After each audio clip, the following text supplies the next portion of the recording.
अन्नदाता। पग पग पर है संग तुम्हारे अन्नदाता। लहू किसानों का बन के पसीना सींचता है धरती का सीना। मेहनत का तेरी हक दिलवाने, नई तकनीक नई खोज बताने। पशुधन को गुणवान बनाना, पौध सुरक्षा को सिखलाना, खेती के सब गुर समझाने, भारत का सरताज बनाने। आठों पहर है संग तुम्हारे अन्नदाता अन्नदाता। नमस्कार, मैं हूं कात्यायनी चतुर्वेदी और आप सभी दर्शकों का अन्नदाता कार्यक्रम में बहुत स्वागत करती हूं। हर रोज की तरह कार्यक्रम में लेकर आई हूं खेती बाड़ी से जुड़ी हुई बहुत सारी लाभकारी जानकारियां। तो चलिए सबसे पहले देखते हैं क्या है विशेष आज के कार्यक्रम में। किसान दिवस पर अन्नदाता की विशेष प्रस्तुति, मटर की फसल को नुकसान करने वाले कीट और रोगों का नियंत्रण। सवेरे से सूर्यास्त तक लगातार परिश्रम, बलिदान, त्याग और सेवा के साथ अन्न उपजाने के लिए तपस्या करने वाला भारतीय किसान, जिसे अन्नदाता कह के पुकारा जाता है। वो तेज धूप हो या कड़ाके की ठंड या फिर मूसलाधार बारिश, फिर भी देश के करोड़ों लोगों का पेट भरने के लिए सदियों से बिना रुके, बिना झुके कृषि कार्य रूपी तपस्या करता आ रहा है। और इनके त्याग और तपस्या के मर्म को अच्छी तरह से समझा जीवन भर किसानों के हितों के लिए लड़ाई लड़ने वाले हमारे देश के पूर्व प्रधानमंत्री स्वर्गीय चौधरी चरण सिंह ने, जिनका आज जन्मदिन है, जिसको अपने देश में हर वर्ष किसान दिवस के रूप में मनाया जाता है। तो आइए इस किसान दिवस पर देखते हैं ये विशेष प्रस्तुति।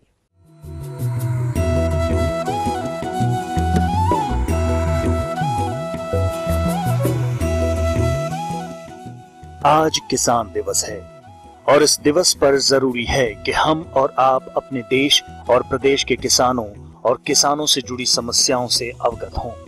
और वहीं दूसरी तरफ केंद्र और राज्य सरकार में कृषि नीति निर्धारण में अहम भूमिका निभाने वाली महत्वपूर्ण हस्तियां, मंत्री, कृषि अधिकारी इन समस्याओं के समाधान के लिए कदम उठाएं, जिससे कि किसानों को आ रही समस्याओं का समाधान मिल सके और जो किसान दिवस मनाने का उद्देश्य है उसको सही दिशा मिल सके। आइए मिलते हैं अपने प्रदेश के कुछ किसानों से और सुनते हैं कि किसान दिवस पर वो क्या कहते हैं। मैं कमलदीप, यहाँ का एक किसान जो सब्जियाँ और नकदी फसलें उगाकर अपनी जो आजीविका चलाता हूँ।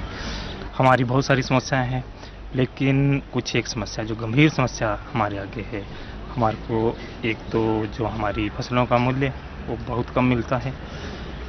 जैसे कि आजकल की बात ले लो, मैंने गोभी का फसल सीजन लगाया था, तो इसमें मंडी में तो हमारी जो गोभी है 2 से 3-4 रुपये तक प्रति किलो जा रही है, लेकिन इसको दुकानों में जो है 15-20 रुपये बेचा जा रहा है।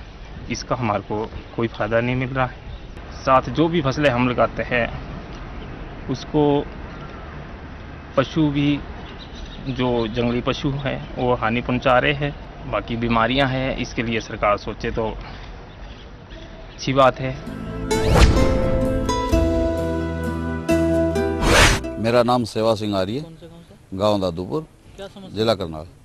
समस्याएं किसान की शुरुआत होती है बिजाई से।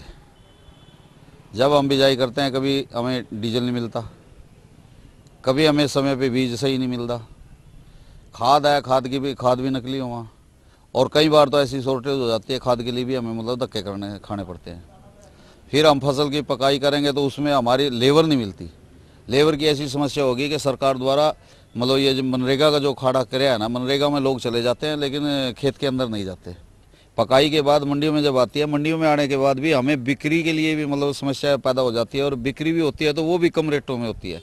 मिनिमम स्पॉट प्राइस से भी कम पर मतलब किसानों की बार बार लुटाई होना, तो किसान को कर्जा जो बन रहा है वो सारा का सारा सरकार की इन गलत नीतियों के कारण बढ़ रहा है कि वो अपने नियम पर भी नहीं रहती है कि मिनिमम सपोर्ट प्राइस जो दिया जाता है वो केवल मात्र इसलिए दिया जाता है कि इससे नीचे मतलब किसान की फसल बिके नहीं।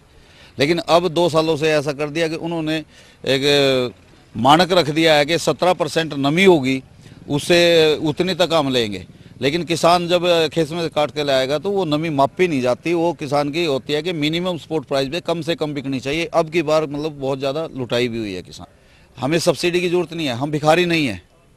हम कहते हैं कि किसानों को उनकी फसलों के लागत के आधार पर लाभकारी मूल्य दे दे, तो हम इनसे कुछ भी नहीं मांगना चाहते। स्वामीनाथन आयोग की जो रिपोर्ट की बात है उसको लागू करें ताकि किसान सही रूप से अपना गुजारा कर सके। रणधीर सिंह, गांव सुल्तानपुर से। जो गेहूँ लगा रखी है आपकी बारी है, इसे मुंडूसी की दवाई, ये गुलडंडा है जो, इसकी दवाई बिल्कुल बढ़िया नहीं आ रही। सब डुप्लीकेट दवाई बेच रहे हैं। पैसे उतने लेते हैं जितना पैसा है मार्केट में, और दवाई अच्छी नहीं आ रही। 2 बार स्प्रे करना पड़ता है। इस समस्या तो आई थी जीरी जो बेची है, सरकार ने अच्छा रेट नहीं दिया, कहा कुछ है दिया कुछ है। 1450 देंगे, 1300 तो पर जीरी नहीं बिकी बिल्कुल मंडी में, बिल्कुल ठप आपकी बार मार्केट में। ज़्यादा समस्या है मुंडूसी की, बहुत ज़्यादा समस्या है। एक लाइट की प्रॉब्लम है, पानी दे रहे हैं गेहूँ में, रात को देते हैं पानी, इसमें दिन में होनी चाहिए लाइट का वारी भी।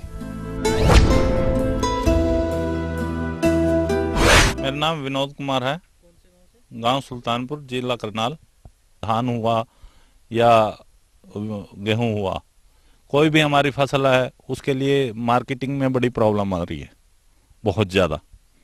अभी पीछे धान में जैसे हुआ है कि पर्चा कटा है पूरे रेट का, और अवेलेबल जो हमें प्राइस मिला वो 250 रुपये कम हुआ, वो हमें मिला है। जबकि पर्चा जो सरकार ने काटा है वो 1450 जो MSP रखा है सरकार ने धान का, वो मिला है। अब समाधान सरकार की तरफ से ही है, अभी जो जैसे कि जिस रेट में MSP है उसका तो कम से कम दे। मशीनों के अडॉप्टेशन में बड़ी प्रॉब्लम आती है, नहीं हर किसान नहीं उसको ले पाता। सरकार की तरफ से जो राहत है वो वहीं उन्हीं फैक्ट्रीज के अंदर रह जाती है दब के, फार्मर तक बहुत कम पहुंच पाती है।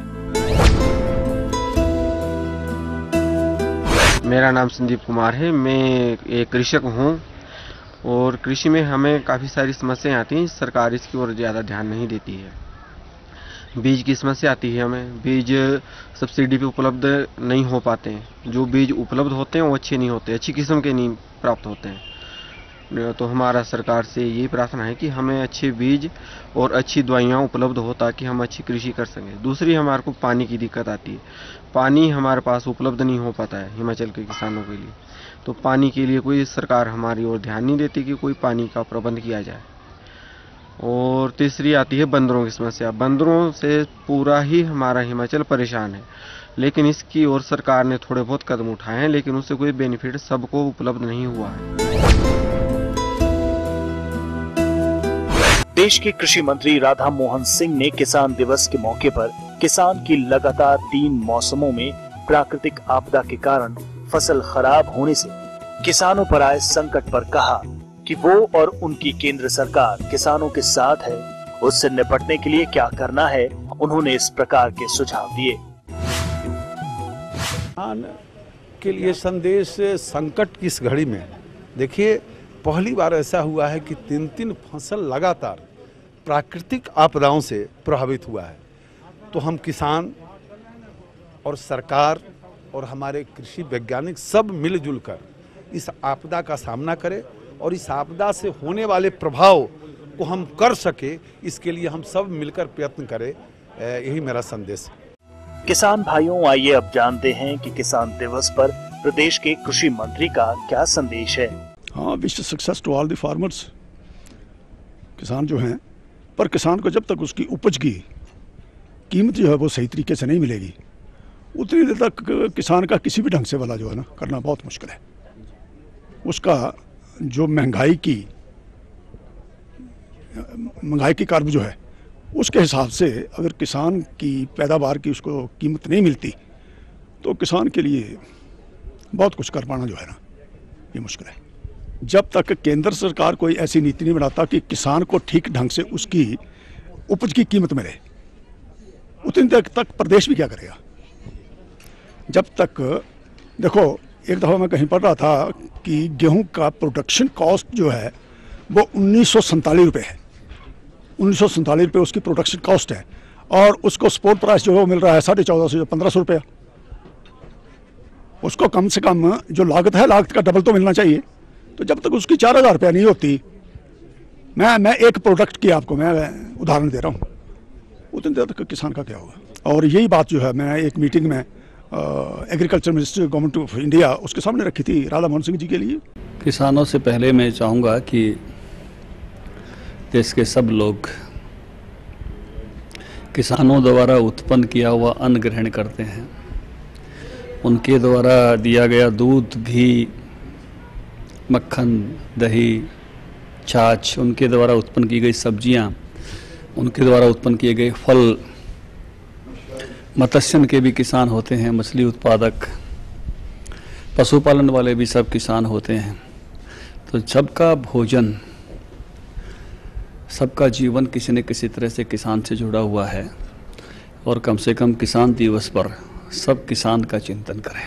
इसलिए किसानों की स्थिति देश में, प्रदेश में अच्छी हो, इसके लिए सब मिलकर प्रयास करें कि उनकी जीवन की गुणवत्ता को, उनके उत्पादों की कीमतों को कैसे हम और बेहतरी की तरफ पहुंचा सकें, ये हम सबका प्रयास रहना चाहिए।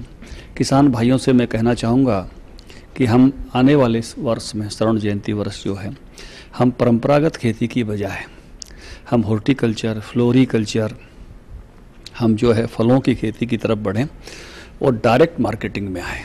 जब तक हम उपभोक्ता तक खुद नहीं पहुंचेंगे, तब तक हमारे लिए समृद्धि का रास्ता कठिन होगा। आप लोगों ने प्रदेश के किसानों से उनकी जुड़ी समस्याओं को सुना और समझा, और वहीं दूसरी तरफ कृषि और किसान के लिए नीति निर्धारण में अहम भूमिका निभाने वाली महत्वपूर्ण हस्तियां, मंत्री, कृषि अधिकारी द्वारा दिए गए सुझावों और संदेश पर आपने गौर किया होगा कि कैसे किसान अपनी समस्याओं का समाधान करे। यही किसान दिवस और अन्नदाता कार्यक्रम का उद्देश्य भी है। तो अब आइए जानते हैं किसान दिवस क्यों और किसके लिए, और इसका उद्देश्य क्या।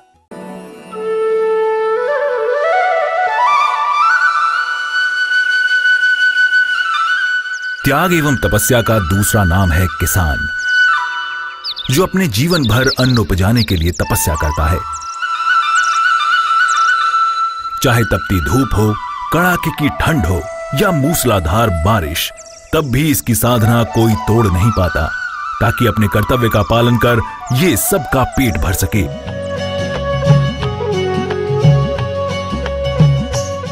भारतीय किसानों की कृषि ही उसकी शक्ति है तथा वही उसकी भक्ति है। इसलिए ही अपने देशवासियों को भरपूर अन्न, फल, साग सब्जी मिल रहा है। लेकिन बदले में किसान को उनका पारिश्रमिक भी नहीं मिल पा रहा है। प्राचीन काल से लेकर आज तक उनका जीवन अभाव में ही गुजरा है। इस दर्द को समझा हमारे पूर्व प्रधानमंत्री चौधरी चरण सिंह ने, जिनका जन्म आज ही के दिन 23 दिसंबर 1902 में हापुड़ जिले के किसान परिवार में हुआ एवं वो खुद भी किसान थे। आजादी के बाद चौधरी चरण सिंह ने किसानों के हक की लड़ाई लड़ी। चौधरी चरण सिंह की मेहनत के कारण जमींदारी उन्मूलन कानून 1952 में पारित हो सका। इस विधेयक ने सदियों से खेत में खून बहाने वाले किसानों को जीने का मौका दिया। इसलिए देश के किसान चौधरी चरण सिंह को अपना मसीहा मानते हैं। उन्होंने देश में भ्रमण करते हुए कृषकों की समस्या का समाधान करने का प्रयास किया तथा किसान समस्या को देश की समस्या मानकर एक आंदोलन स्तर पर जीवन पर्यंत जुटे रहे। उनमें देश के प्रति वफादारी का भाव था तथा दूसरी ओर कृषकों के सच्चे शुभचिंतक थे। इतिहास में उनका नाम प्रधानमंत्री से ज्यादा एक किसान नेता के रूप में दर्ज है। इसलिए चौधरी चरण सिंह की याद में उनके जन्मदिन को हर वर्ष हम किसान दिवस के रूप में मनाते हैं। आज उनके जन्मदिन पर सोचने की जरूरत है कि किसानों के उत्थान के लिए कितने आंदोलन चले और अभी तक चल रहे हैं, लेकिन इस मुहिम में कितने किसानों का उत्थान हो पाया है।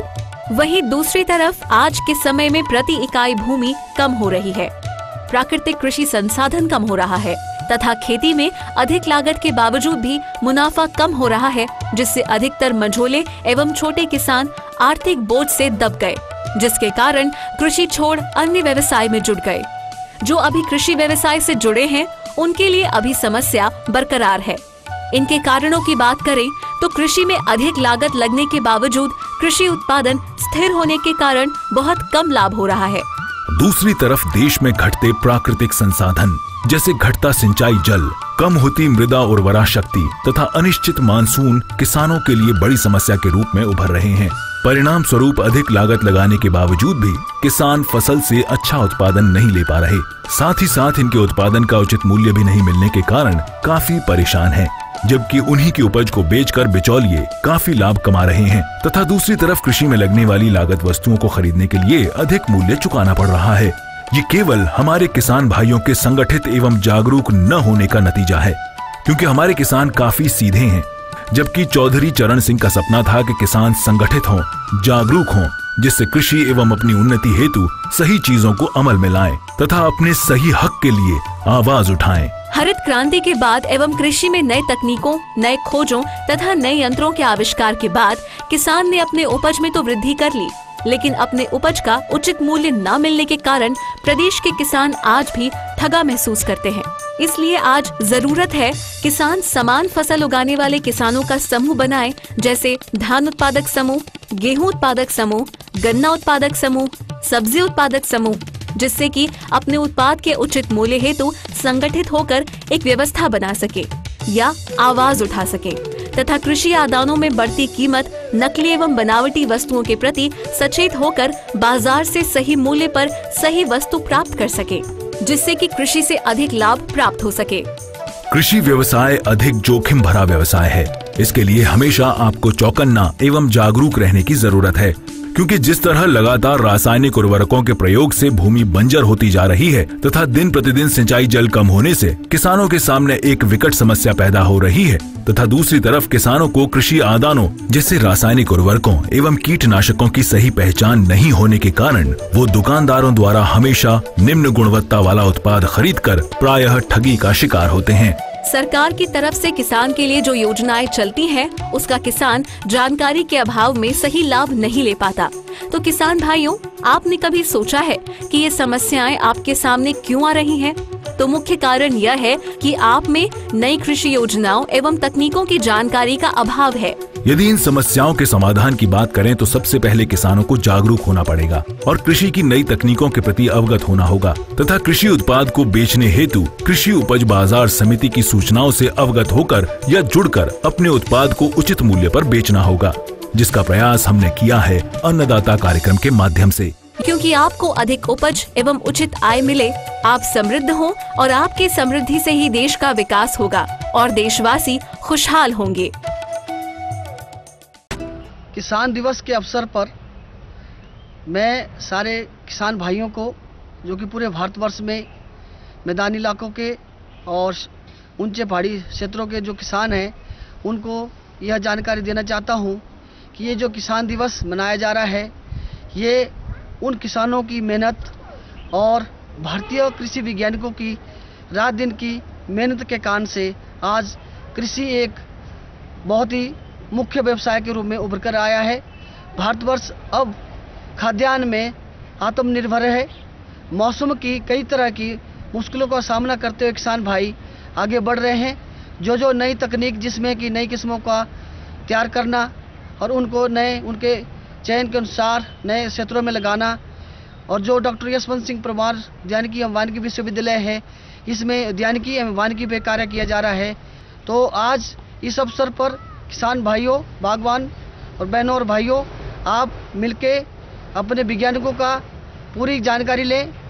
कितनी हम ऑर्गेनिक फर्टिलाइज़र का, जो ऑर्गेनिक खादें होती है, जैसे हमारे पास केंचुआ खाद है, गोबर की खाद है, सड़ी गड़ी पत्तियां हैं, उनका उपयोग करें। कम से कम कीटनाशकों का और फफूंदनाशकों का प्रयोग करें और जैविक खेती के ऊपर ध्यान दें, चाहे वो फलों की खेती हो, चाहे सब्जियों की हो, चाहे खाद्यान्नों की हो। इस चीज को मद्देनजर रखते हुए पानी का बचाव करें। जी हाँ, तो ये थी कुछ उपयोगी जानकारियां। यहाँ पर एक बहुत छोटे से ब्रेक के लिए रुकेंगे, जल्द होंगे हाजिर।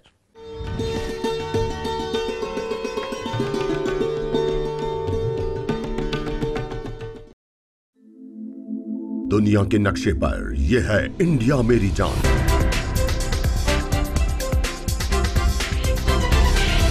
भारत थोड़ा अलग है।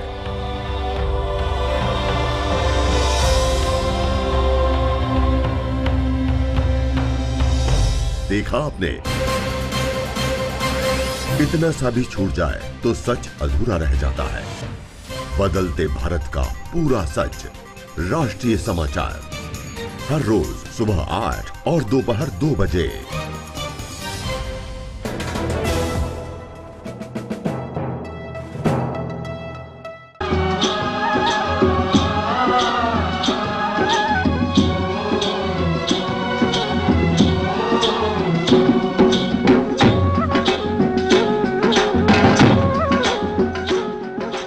ब्रेक के बाद आपका एक बार फिर से बहुत स्वागत है अन्नदाता कार्यक्रम में। बढ़ते हैं अपनी अगली प्रस्तुति की ओर।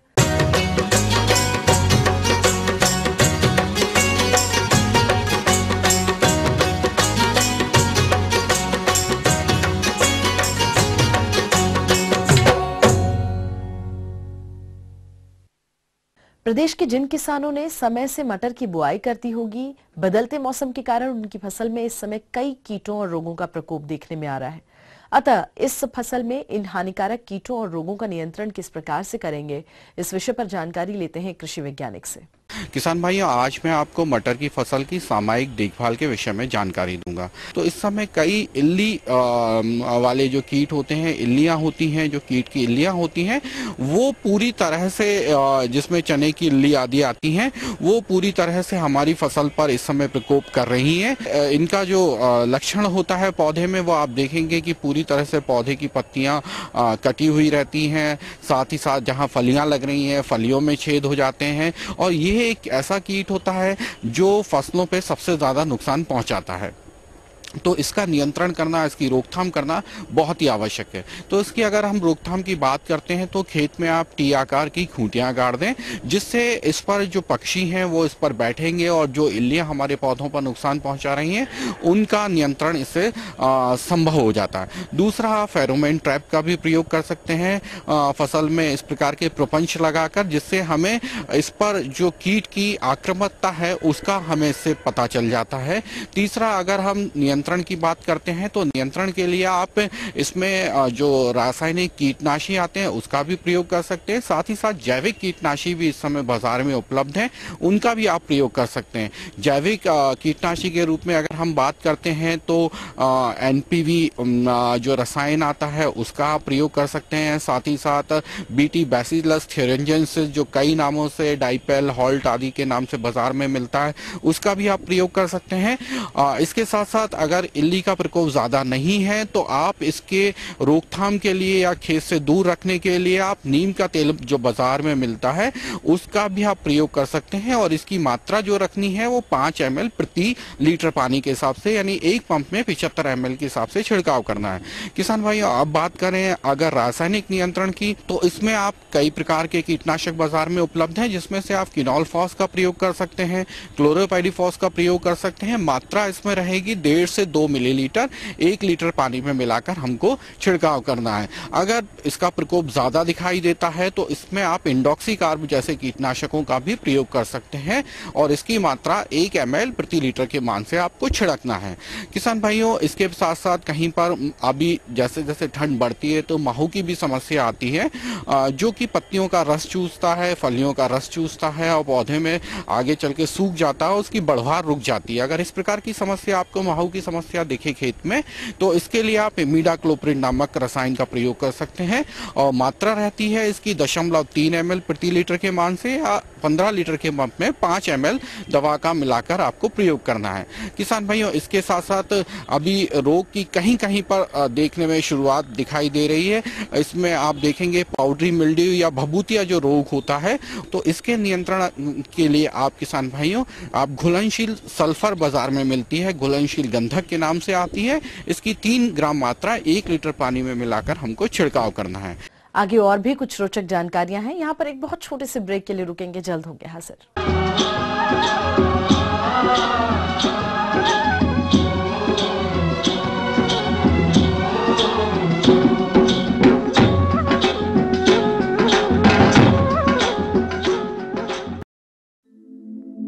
दुनिया के नक्शे पर यह है इंडिया मेरी जान।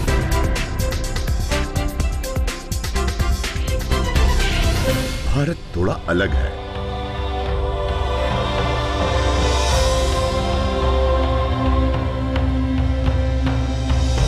देखा आपने,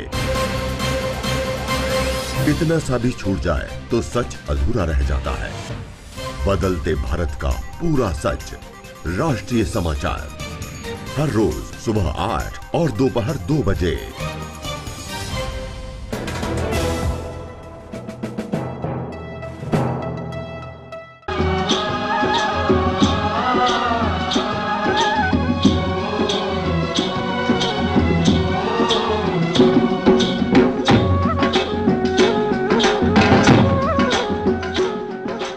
ब्रेक के बाद आप सभी दर्शकों का एक बार फिर से अन्नदाता कार्यक्रम में बहुत स्वागत है। चलिए रुक करते हैं अपनी अगली कड़ी की ओर।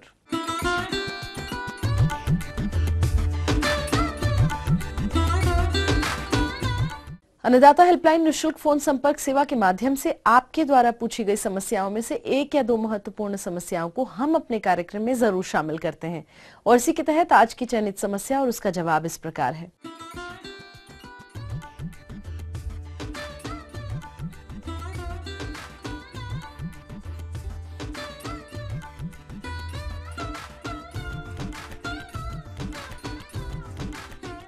फलदार गुठलीदार फलों में वो है पुष्प अंगमारी और भूरा विगलन रोग। जो फल पेड़ों के ऊपर लटकते हुए नजर आते हैं वो अगले वर्ष के लिए रोगजनक के बीज जो हैं उनको उपलब्ध कराते हैं और रोगजनक उनसे आगे बढ़ता है। इसलिए जो टहनियों के ऊपर फल लटकते हुए बाद में तो उनको इकट्ठा करके हमारे को नष्ट कर देना चाहिए। और उसके कंट्रोल के लिए, नियंत्रण के लिए, जब कली, गुलाबी कली या कली सूजन की अवस्था है उसमें हमारे को फफूंदनाशक दवाइयों जैसे कॉपर ऑक्सीक्लोराइड है, कार्बनडाजिम है, इनका छिड़काव करना चाहिए। और दूसरा जो छिड़काव है वो सेटिंग के बाद, जब फूल सेट हो जाता है, छोटे छोटे फल बन जाते हैं, उस टाइम भी इनका छिड़काव जो है लाभकारी होता है। और फल तोड़ाने से पहले कैप्टान नाम की एक दवाई आती है जिसका घोल बनाकर हमारे को छिड़काव करने से इस रोग से हम निजात पा सकते हैं। और चलिए अब देखते हैं कल दिखाए जाने वाले कार्यक्रम की मुख्य झलकियां। उपभोक्ता दिवस पर अन्नदाता की विशेष प्रस्तुति। तो हम ये उम्मीद करते हैं कि आज का कार्यक्रम आप सभी दर्शकों के लिए बेहद उपयोगी रहा होगा। किसान भाइयों, अन्नदाता आपकी सेवा के लिए संकल्परत है और कृषि संबंधित समस्या एवं सुझावों के लिए आप हमें इस पते पर संपर्क भी कर सकते हैं। हमारा पता है प्रोड्यूसर अन्नदाता, ETV Haryana Himachal Pradesh, Ramoji film city Hyderabad 501512। और साथ ही आप हमें ईमेल भी कर सकते हैं और हमारा ईमेल एड्रेस है annadatar.hp@etv.co.in। और इसके अतिरिक्त आप हमें निःशुल्क हेल्पलाइन नंबर 180010084599 पर सोमवार से शनिवार सुबह 10 बजे से शाम 4 बजे के बीच में संपर्क कर सकते हैं। और फिलहाल अन्नदाता की पूरी टीम को दीजिए इजाजत। कल फिर इसी समय होगी आपसे मुलाकात कृषि संबंधित कुछ और रोचक जानकारियों के साथ। तब तक के लिए नमस्कार।